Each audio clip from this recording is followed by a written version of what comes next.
So I'm Octavia McKenzie, and this is my special guest, Alexia, who I'm going to be presenting my Harlem Renaissance Project to. So, the introduction to the Harlem Renaissance. The Harlem Renaissance is basically a development of like African Americans who basically moved from the South to experience racial discrimination and wanted to make a better life, expressing like their cultural like pride through art and music and like basically fighting for equality, which kind of like laid the groundwork for civil rights. So I chose this topic because I just want to express like the vibrant like artistry through it and like I kind of want my audience to relate or have some like knowledge of like the growth of African Americans in America. And then the highlights of this presentation are my timeline, my background information, the importance of this event, the achievements of this event, some important people, and then I'll ask you questions and my conclusion. So, timeline from 19 from the 1900s to the 1919 was the Great Migration that began, which was like a large number of African Americans that moved to New York to get away from racial discrimination. And then from there, the 1920s, it kind of first the like start of the Harlem Renaissance through art and literature. So like it based like traditions and like basically like kind of like taught hardships through like art, music, writing, stuff like that. And then the Great Depression happened, which we know about that.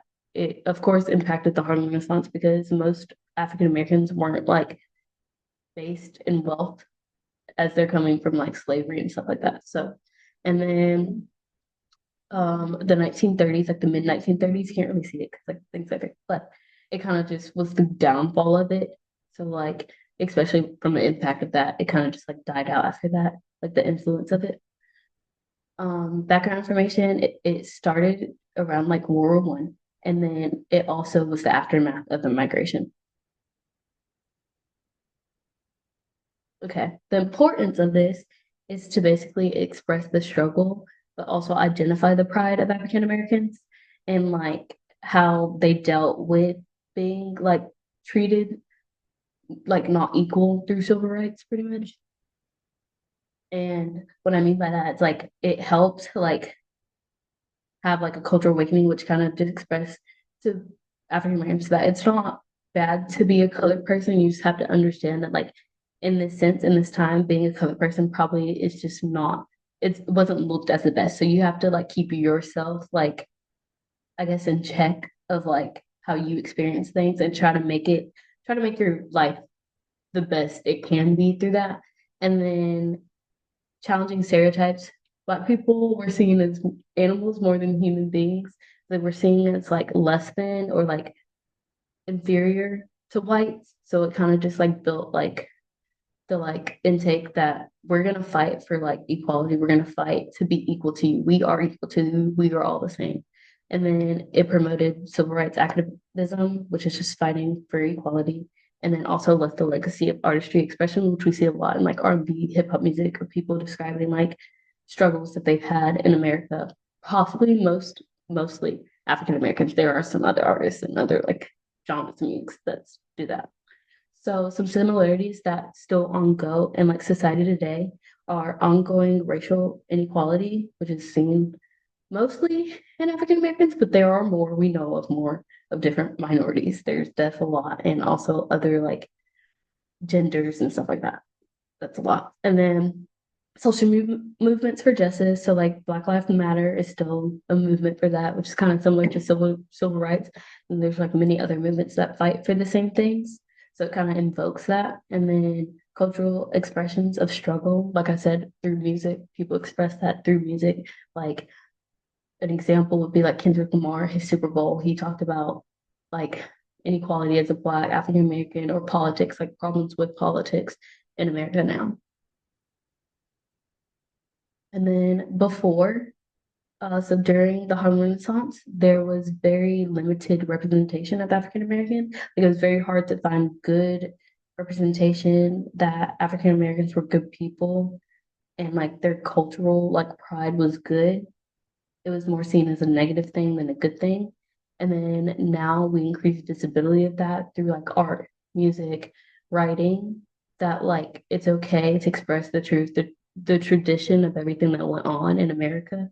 So, and then some impactful people that I think are good for the Harlem Renaissance was Langston Hughes, which is the voice of generation, but kind of like expressed a new sense of Black pride or a new sense in culture through like music writing, kind of like helped out, I guess, every other individual that was trying to like express that as well.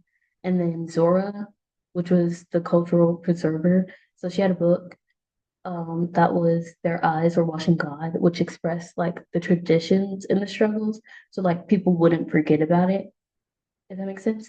And then Duke Ellington, basically just jazz music, kind of just like experience like hardship, but also like the joyous of being African American through music and making the genre more like known. So, questions. So, my first question is, were you familiar with the Harlem Renaissance? I was not. And then my second question is, what did you find most interesting or take away from my project? I I found it super interesting how you mentioned hip hop and R&B and even rap too. Yeah. Like it all relates back to that. I think it's interesting that those all connect in some way. And then three, in what ways would you think the Harlem Renaissance would impact you if you were there during it? From the standpoint of an African American, I think it would definitely take a toll on like my mental health, definitely my confidence and everything. But I'm glad that all this music and art was brought in and it kind of brought everybody together and it definitely helped with the movement as well. So it's good. And then what steps can we take to ensure that accurate and inclusive narratives of Black history are widely disseminated and understood in educational settings and society at large? Definitely discussing these types of individual movements as a whole, because like we know about like the Black Like, movement and everything, but there are like smaller ones all over the place, like in yeah, different countries, different areas, and I think just like really putting those into our education system and discussing all of them as a whole. yeah. I guess it's just better ensure that everybody's learning the right like Yeah, narrative. Because like I feel like when people learn different standpoint, it all ends up being confused. it all just gets jumbled. And then everybody just starts kind of like arguing. No, it was this. Or like, I guess, because we talk about in this class, like some people in society always ask about slavery.